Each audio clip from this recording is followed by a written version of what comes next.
That's when I make a beeline for the tree line. That's when I make a beeline for the tree line. Oh. 8 watches later, and this special is still so unbelievably boring. Like, I don't know how you take a premise like this and make it boring, but they managed it. They managed to make a premise that sounded actually fun and interesting into one of the most boring, tedious, and terrible slogs in SpongeBob's entire history. Now, I know that this may or may not be a little bit of a controversial opinion, because I know some people don't hate this episode. And I can kind of see it. There are some interesting ideas that they do introduce into the episode itself. But I'm sorry, this special is so tedious, so slow, and so just dragged out and boring that I struggled to stay awake through it.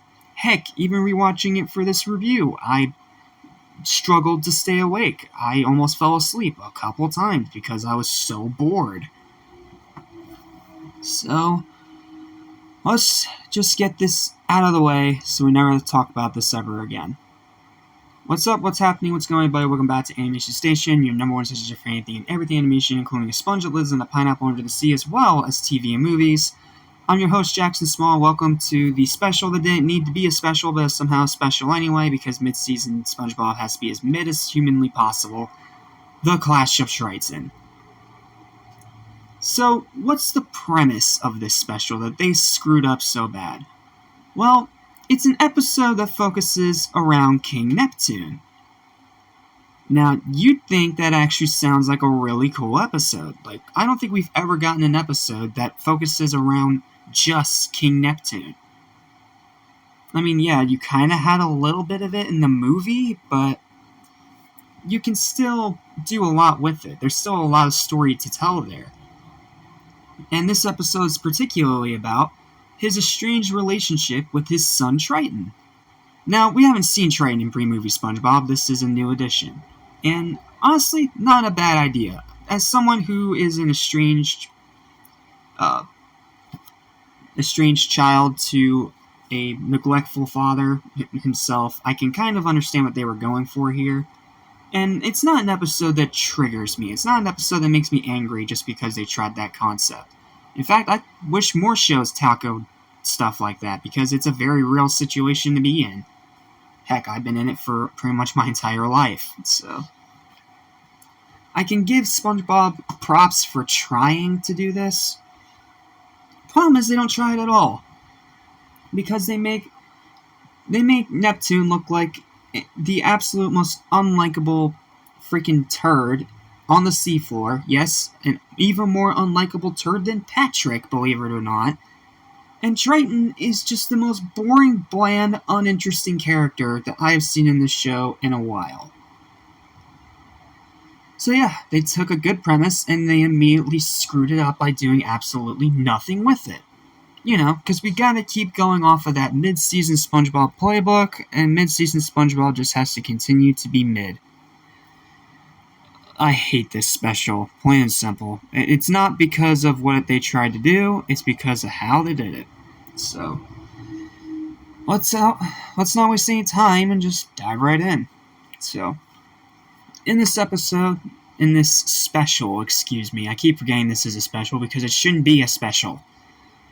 Anyway, in this special, we start with King Neptune waking up in bed, and he's feeling sad because it's his 1,000,000th birthday, I believe it is. Yeah, 1,000,000th birthday.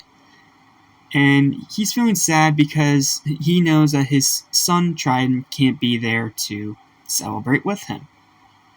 So his wife, being the one decent character in this episode, actually decides to take him out on like a birthday party at his favorite eatery, the Krusty Krab, to try and take his mind off of it. Not a bad suggestion. And then SpongeBob obviously, SpongeBob and Krabs and everyone sets up for this. And of course, Krabs pays people to watch these royals eat. It's Krabs, I'm not surprised. Moving on. And SpongeBob is setting up all the tables, and everyone's arriving, and everything looks like it's going good so far. That is until SpongeBob stupidly named an empty seat for Triton, which immediately puts the king back in his terrible, sad mood. And then the king tells us about what happened between him and Triton. Sorry, Triton, excuse me. Sorry, this episode bores me so much I can't even pronounce the names right. And he shows like a video about what happened and why they grew estranged, and it's because Neptune wanted Triton to be a tyrannical, heartless ruler, while Triton himself was trying to be a kind, likable, gentle soul. Now, this makes no sense, because, one, we already covered this with Mindy in the movie, and she was a great character that actually had a purpose, and was, I don't know, interesting. And two, we've seen Neptune in the show a lot of times already. And almost every time he's in the show, they change his character for no reason. Was he a little bit tyrannical in, like, Neptune's spatula and pre-movie SpongeBob? Yes, but it wasn't to the point of, like, punishing his kin for it. Like, he'll punish his servants, he'll punish the people of Bikini Bottom, yes, but he won't punish his own family for it. Like, that just feels way too far. And I get it, maybe mid-season SpongeBob is supposed to have a different feel and personality than pre-movie. I get that. And maybe making this comparison is just me being neglectful and naive. But, dang it, pre-movie SpongeBob did this so well, and it ticks me off how much mid-season SpongeBob tries to do the same thing and fails. So SpongeBob then comes up with the idea of going to find Triton to cheer up the king. And it turns out that Neptune locked away his son far, far away. So SpongeBob takes a bus.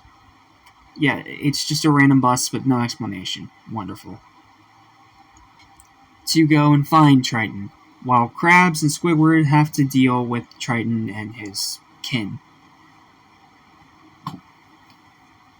So, SpongeBob finds Triton, apparently can't figure out a puzzle lock, so he has to bring in Patrick. For a puzzle that literally a million of us have done 1,000 times before. It's 4 pieces, you move them around in one specific way, but for some reason, SpongeBob in mid-season is so stupid that he cannot figure it out on his own. So he brings in Patrick for literally no reason, then to just shoehorn him into the plot for no reason. So, Patrick breaks the lock, frees Triton, Triton goes back to Bikini Bottom, crashes through the Krusty Krab window, and starts laying waste to the entirety of Bikini Bottom. Then, when Triton is finally freed from his cage, Triton puts Neptune in a cage along with the rest of his kin. After Patrick pulls the same stupid puzzle gag, because it's literally the exact same stupid lock, it looks like Neptune's about to give him his comeuppance for, destroying Bikini Bottom. But he does the opposite. He congratulates his son for being a tyrant just like him. In other words, the episode's telling you that individuality is a bad thing. Yeah, that's a great message for kids. Thanks, mid-season SpongeBob. So, Triton gets no repercussions for any of his actions. And the episode ends with SpongeBob and Patrick being chased by the denizens of Bikini Bottom. And that's the episode. Why was this a special? Why? This didn't need to be a special. It shouldn't have been a special. It should have never been a special. You could have easily summed this episode up into 11 minutes. Maybe 12 minutes, okay? You didn't need to extend it out to 22 minutes and make it so tedious, so dragging, so freaking boring and slow. Look, I hate Atlas SquarePants with every fiber in my soul, but at least it had something. It had a story.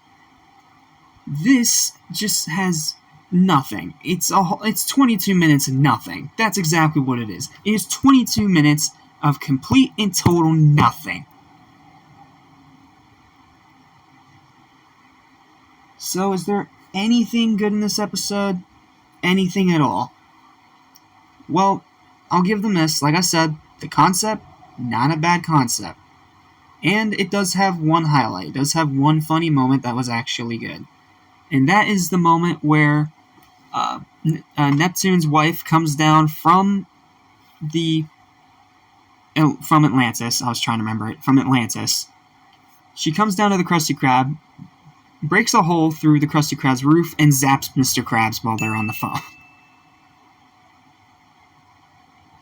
That one part got a little chuckle out of me because it's always nice to see the cheap crustacean get his karma for being cheap. But the problem is they ruined even this joke because they do it again not even 10 minutes later. Oh, why was this a special? Why did this even need to be a special? Oh, I know, because, ratings trap. Gotta get them ratings, gotta get that money. We're not gonna try, but we gotta get that money.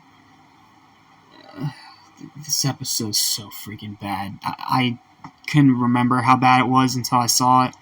Because it bored me so much, it just immediately left my memory. But watching it now, it's bad. It's terrible. I'd go so far as to say that it's trash. Definitely one of the absolute worst SpongeBob specials ever. And how people don't rip this apart more often is beyond me. This should not have been a special. It didn't need to be a special, and it's just a glorified ratings trap. Say what you want about Atlantis SquarePants, at least it had a plot. What'd I give Atlantis SquarePants? Let me look back at my Season 5 thing real quick. What'd I give Atlantis SquarePants? A 3. Okay, I gave it a 3. Is this better than Atlantis SquarePants? Yes, by a little bit, and it's because of that one funny moment and having a better concept. Not to mention, no wasted celebrity cameo this time. I cannot tell you how much that actually makes me happy. They used the actual in-show voice actors rather than trying to get some big celebrity. So, credit where it's due. They didn't go through that rot. But, I mean, they already did with the season with SpongeBob vs. the Big One. With Johnny Depp as JKL, and he was really good in that role. They could have easily threw in a celebrity voice actor. That would have at least made this interesting. That would have at least given me something to remember here outside of one moment where Krabs is zapped. Outside of that, I don't care about this episode. Plain and simple. It may not be as bad as Atlantis SquarePants because it doesn't have that terrible music, but it is still a very terrible, garbage, trash freaking special. And once again, why was it a special in the first place? You could have easily summed all this up into a simple 11-minute episode. Take away all the stupid filler, all the jokes that don't land, and all the stupid wasted time, condense it, make it more fast-paced, actually focus on what your concept's actually trying to focus on, and maybe you would have something. But instead, you went with the laziest, most boring route possible by making it an overrated ratings trap and a 22-minute special that didn't need to be a 22-minute special. It may not have the music of Atlantis SquarePants, but it's so freaking boring it doesn't matter. This is by far one of SpongeBob's worst specials, and I hope to never have to watch this dumpster fire ever again. The final verdict for the Clash of Triton is an easy 4 out of 20. Absolute freaking garbage. Do not watch this special. It is not worth your time. It is not worth your freaking money. And sure as frick is not worth your wasting your life over. I waste my life over this so that you don't have to.